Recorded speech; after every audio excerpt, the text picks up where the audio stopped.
Good morning, my friends. I'm Pastor Ben Hayes from First Baptist Church, Dadeville, Alabama, bringing you our thought for the day on this magnificent Monday, and I hope that you have a magnificent Monday today. But right now, join me in Hebrews chapter 11, and we're picking up in verse 32. Remember, we're talking about this roll call of faith, this roll call of heroes of the faith, those men and women who believed God, and it was counted to them as righteousness. Now, when we get to verse 32, Paul just kind of makes a list here.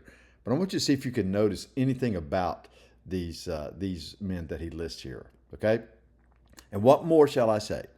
For the time would fail me to tell of Gideon and Barak and Samson and Jephthah, also of David and Samuel and the prophets, who through faith subdued kingdoms, worked righteousness, obtained promises, stopped the mouths of lions, quenched the violence of fire, escaped the edge of the sword, out of weakness were made strong, became valiant in battle, turned to flight the armies of the aliens. All right, now let me go back over that list again. Gideon, Barak, Samson, Jephthah, David, and Samuel.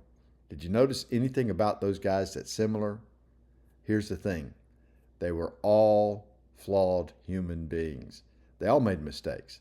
They all doubted at times. They all strayed from the path at times. But inevitably, they believed God, and God counted it to them as righteousness. That's the key to this. Understand, these superheroes that we think of, these heroes of the faith, they were men and women just like us. They had times when they doubted.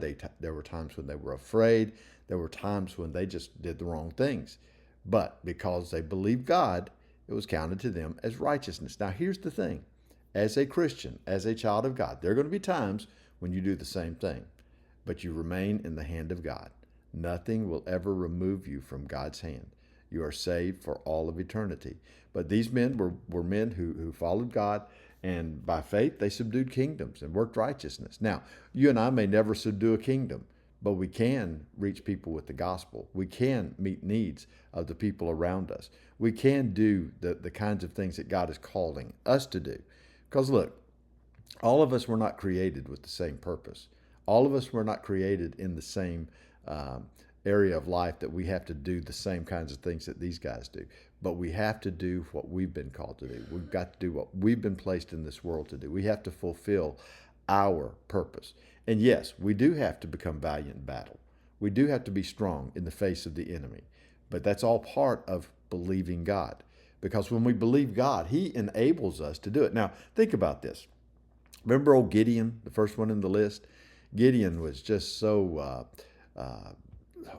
weak, shy. He didn't think he could do anything, least of his father's house, least of the tribe, all of that stuff that he said. And God empowered him to do an amazing thing. Now, same thing is true with Barak. Remember, Deborah came to him and said, I need you to go fight this battle. He said, well, I'll only go if you go with me.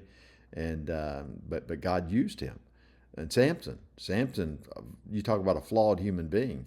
This was a man who thought that the world owed him everything because he was Samson. And but God used him.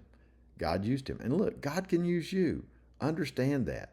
No matter what happens in life, if you're faithful to the Father, if you believe Him, He will use you to accomplish His purposes. Jephthah, David, both men who made big mistakes in their lives, but God used them. Samuel, the prophet of God, who anointed kings, who was everybody in Israel was afraid of him, but he was a flawed human being, and yet God used him. That's the theme in all of this. That's the reason for the roll call of faith. It isn't that we have to be extraordinary. It isn't that we have to be super spiritual. It's simply that we have to trust the Father. We have to listen and be obedient to Him. And when we are, He'll use us to do things that are unbelievable, maybe even some mighty things. But can I tell you, the greatest thing that you can do today as a child of God, the greatest, most amazing miracle that you could be a part of is to lead someone to the saving knowledge of Jesus Christ. Someone who is lost in their sin, who doesn't know the hope of the gospel, who isn't in a relationship with Jesus Christ. Live that out for them and show them, not only through your actions, but through your words, how they too can have the gift of everlasting life. That's the greatest miracle you'll ever be a part of. Think about that today. Be blessed, and I'll see you back here tomorrow.